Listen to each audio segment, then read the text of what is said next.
Good evening. It is Wine Wednesday, and I am Danielle, and this is my husband Daryl. And tonight we are going to talk to you about wine and cheese pairing. So we have 4 different wines for you this evening.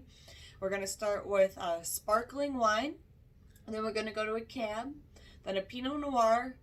Oops, sorry. Actually, I messed up. We're going to start with a sparkling, then we're going to go to Chardonnay, then a Pinot Noir, and we'll end with a cab. So, Daryl, why don't you explain about the sparkling and what cheeses we're going to pair it with, and let's start here. All right. First, we'll talk about wine pairing with cheese in general. And I think the natural, and I've done it, the natural thing is to go get that real strong cheese and that real strong wine and pair them together. Well, that's probably the opposite. What you're going to try to think of is the complement. Not like the food pairing, but cheese would be more the complement. So what we're going to, for example, we don't have any because blue cheese, but you would pair blue cheese with like a sweet wine, a Riesling, a Sauvignon Blanc, or You might something. almost have me with the blue cheese. Okay, then we're going to do blue cheese. Oh. So what we're gonna do is we're gonna start, Maybe and some we're just gonna go through a tasting, and we'll see how it works with. So the first one we're gonna try is with our sparkling. So we have a Tickle Bumps sparkling out of Washington. This is literally one of my favorite sparkling wines. It's very dry. It is very crisp. Very. It's got a wonderful, wonderful, wonderful flavor, and it's all natural. It's one of the Scout and Cellar's all natural wines. So we're gonna go in, and the wine that we're gonna do is it's spelled Camembert, but it's pronounced Camembert. So Camembert wine would so grab your sparkler, and then we'll grab a piece of Camembert, which is a lot like, I would say, it's a lot like Brie, but it's not as smooth and kind of mellow as Brie. It's got a little bit of a chunk to it, and so let's give it a little. First, I like to go to the wine, so we're going to do our 5 S's. First thing we're going to do is we're going to see it. Nice looking wine, good nice color. Bubbles. Yeah, we're going to swirl it. Much more so with the red. It's easier when you got a table. We're going to sniff it. Smells good. What do you smell? Do you smell floral? Fruit forward, floral. Yeah. So I have an idea. So the sip.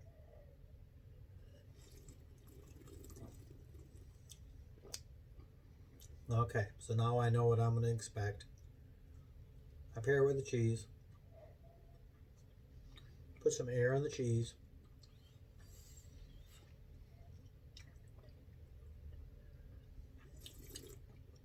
That's a wonderful, wonderful pairing. And this is what... It's the first time I've had that cheese. That's really good. Mm-hmm. So really good. You're not a huge Brie fan, but... No. I was a little nervous, but I'm very trusting similar you. to Brie, but it's got more of that... There's a little bite there. A little bit of a... So I will say, when you actually had me breathe in... Yep. Aerate the food, aerate the wine. Yeah. I wasn't enjoying what was on my palate, but once I paired it with the wine, it makes a big difference. Yeah, and I actually enjoyed the cheese on my palate. And literally, guys, this was the first time I have tried this cheese. Oh, yeah. Camembert. First time. That was the first time. Camembert. So, now I definitely know that. I mean, I love the sparkling. This is one of my favorites. So, the next one we're going to do a white cheddar, super popular. This is kind of a mild white cheddar. And we're going to do this with a Chardonnay.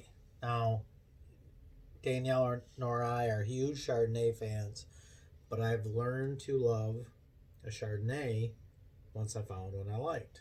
Shout out to my mom. I'm drinking Chardonnay. Yep. So this one, white cheddar.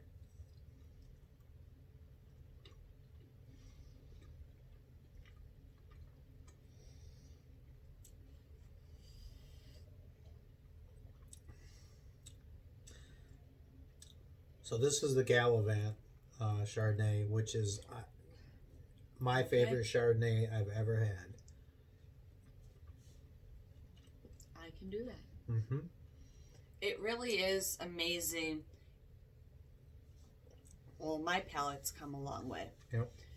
But to take wines that you think you don't like. Yeah. Or A cheese you didn't like. Simply since we're talking about cheese. A cheese that I didn't know that I liked or didn't like. Probably wouldn't have liked. Right. But when you actually really do pair things correctly, the flavors that are supposed to come out on your palate, and for me, I'm still learning all of this, it really does change the way that the wine and the food. I agree. In your mouth. Well, I don't even know how to describe in my mouth. Like, what is going on? It's the dichotomy of salt. Right. Salt is made out of two dangerous chemicals that'll kill you. You mix them together, and it's this thing that makes everything taste great. I think there's certain things you can mix together that it takes out the... This Chardonnay has made me appreciate Chardonnays. That is a top-tier Chardonnay, and I've had a lot of them. We've done a lot of wine tastings. That's a really good Chardonnay. Really good mixture with the cheese, too. A lot of people like white cheddar. So now the next one we're going to go to is we're going to try some Swiss cheese. Swiss is a slightly dry cheese, but it's a pretty mellow, smoother, off-tempo type cheese. And the pairing there was, I'd say, a Merlot or a Pinot Noir. I probably lean Pinot Noir over Merlot. I love Merlot, but I love Cab, so Merlot was my Cab fix. I really like Pinot Noir. Shout out to the Crossons, big Pinot Noir fans. Hi, Brittany. Hi, Ryan. Hey.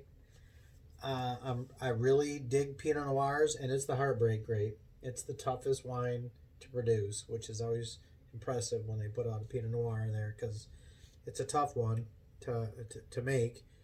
And so we're going to pair it with a Swiss cheese, and I'm going to think that, we're not huge Swiss cheese fans. No. But let's try this with... It's on my burger. I'll do it. Yep. So we're not going to try Swiss.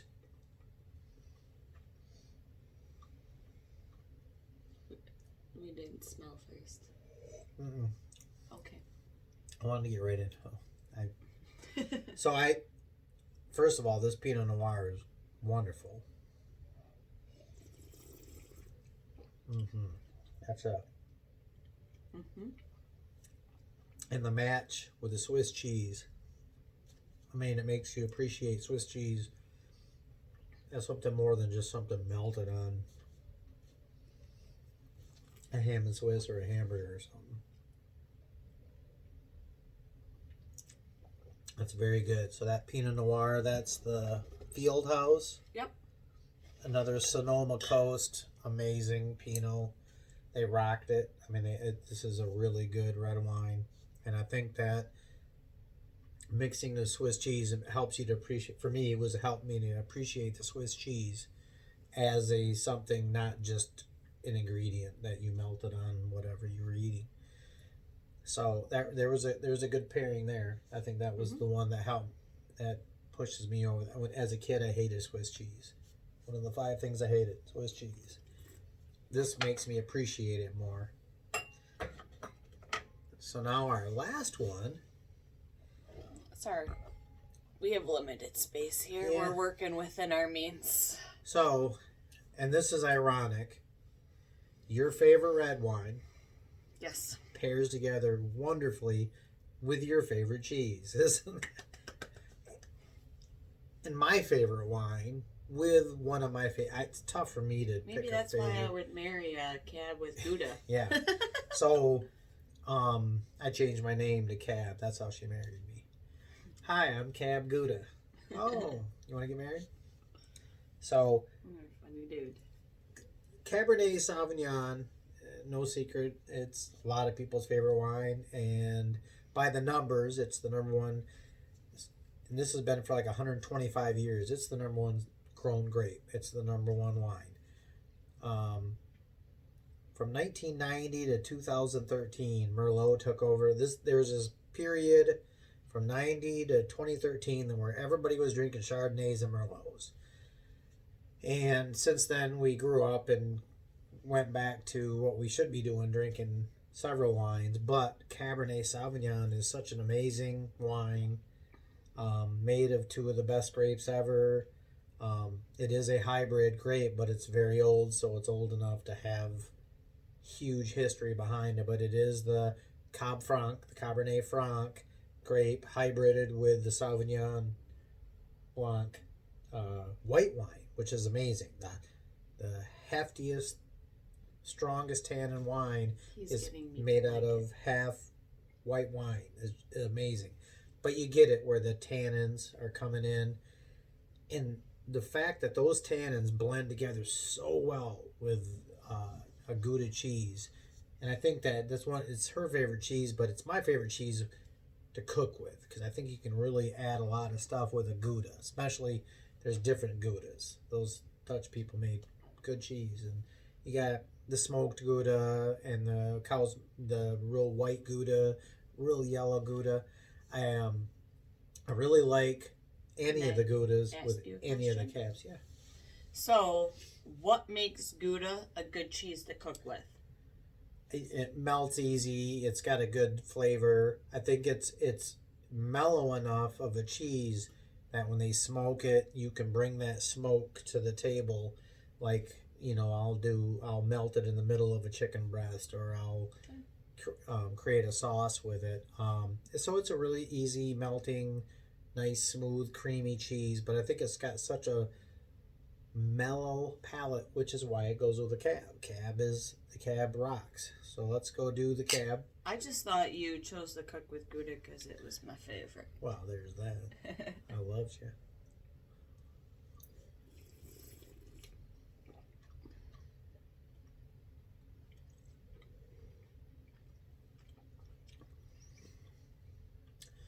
That's really good. And that's probably one of our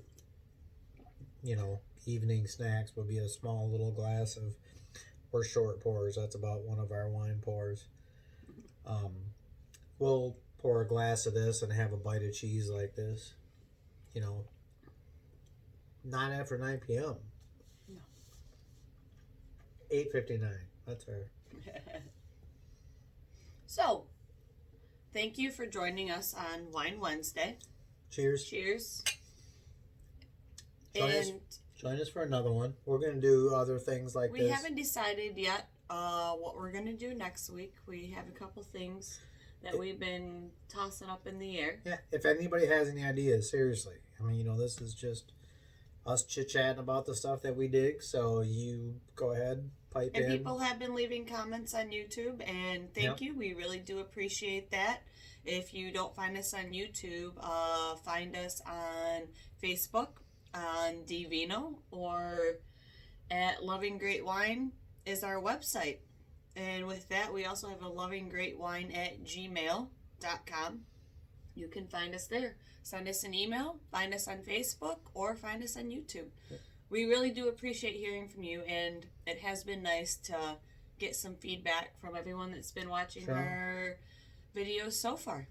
And we look forward to creating some more. And cheers to Wine Wednesday, and we will see you next week. Remember, we love wine. We love you.